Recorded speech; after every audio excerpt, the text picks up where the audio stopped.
Hi, I want to list a few red flags when you're looking on YouTube for recipes for homemade dog food. If you see these ingredients or lack of ingredients in the video, pass. The number one thing, if you don't see a calcium supplement, let me back up and say, if you see that they're using a proprietary vitamin supplement, pass. Proprietary, the company does not have to list what's in it. If they're using a vitamin supplement, pass. A lot of these vitamin supplements are from China, and they're synthetic. And a dog cannot, a synthetic vitamin is not bioavailable for a dog, meaning it doesn't know, it's not natural, and the body does not know, how to use it. If the recipe does not have a calcium supplement, huge red flag. That's what I see a lot of problems with all these YouTube videos. There's no calcium supplement. You're doing your dog an extreme disservice, okay? A dog needs to have a calcium supplement for their bones, okay? If you see somebody doing a recipe online, or it looks so beautiful, they have music, their kitchen looks beautiful, they look beautiful, and it's for a puppy, what's beyond a red flag? I don't know.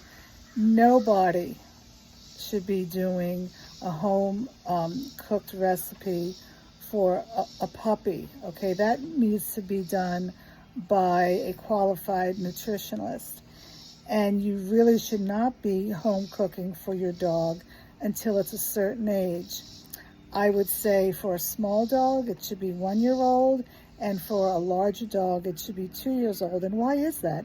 It's because their bones are not fully formed yet. And the puppy is growing in such an exponential, quick way that they need extra calcium. So if there's no calcium supplement, pass. If you see a recipe with rice or with corn or with some kind of pasta, totally pass. These ingredients are not species appropriate for a dog.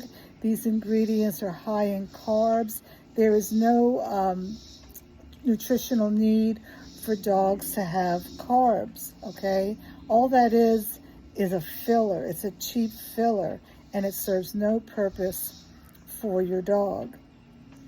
If you see a video that has a frozen bag of peas and carrots, that's my first sign to pass. Peas and carrots, there's nothing wrong with them, but to use a whole bag, it's so high in carbs, and carbs turn to sugar, okay? And then this is why all these dogs that are getting foods with rice and peas and carrots, we're getting so many dogs that are overweight and are getting diabetes. If you see a beautiful video and it doesn't have any organ meat, and by that I mean liver and beef heart, pass.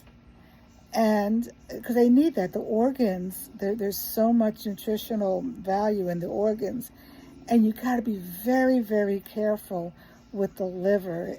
In a homemade diet, a liver should only be at 3% of the recipe. And why is that? Well, it's very fatty. You don't want your dog to get pancreatitis.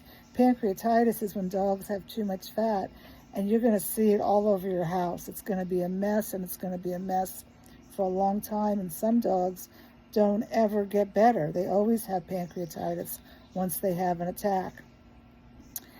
If you see a recipe that has like 1 pound of some kind of animal protein and then has 2 cups of rice and peas and carrots and all that, pass. The number one ingredient in any dog food, whether it be kibble or raw or home cook, should be a named animal protein, and it should be the most of it, okay?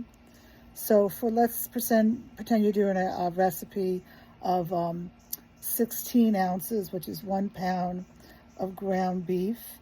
Then you should have 3 ounces of liver, 6 ounces of heart, and then you need vegetables, but they need to be low starchy vegetables. You can have one high starchy, like a sweet potato or a butternut squash. I stay away from carrots. That has too much sugar. Give carrots as a treat. And then you need low starchy vegetables like broccoli, asparagus, cauliflower. Okay? If you see a recipe that does not have any omega-3 fatty acids in it, pass. How could you put that in your dog's diet? You could either add sardines. The sardines you can buy them at Trader Joe's in a can, but it needs to be packed in water, or you can do a fish oil. If you see a recipe where they show the fish oil and it's a plastic container, red flag, okay? Fish oil should never be in a plastic container because it's going to absorb all the microplastics, all the, what is it called? Forever chemicals from the plastic's going to leach in to that oil, and your dog is getting that. You need to buy a fish oil that, one, is in a glass container, and two, it needs to be a dark glass container. There's a company, Nordic something, they have it on Amazon. That's a very good fish oil. Presently, I don't use fish oil.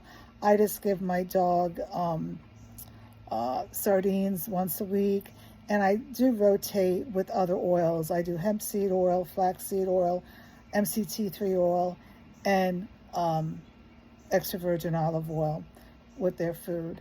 Anyway, bottom line, if you see a video and it's beautiful, kitchen is beautiful, the woman is dressed nicely, there's music in the background, the first thing you see is rice and peas and carrots, pass.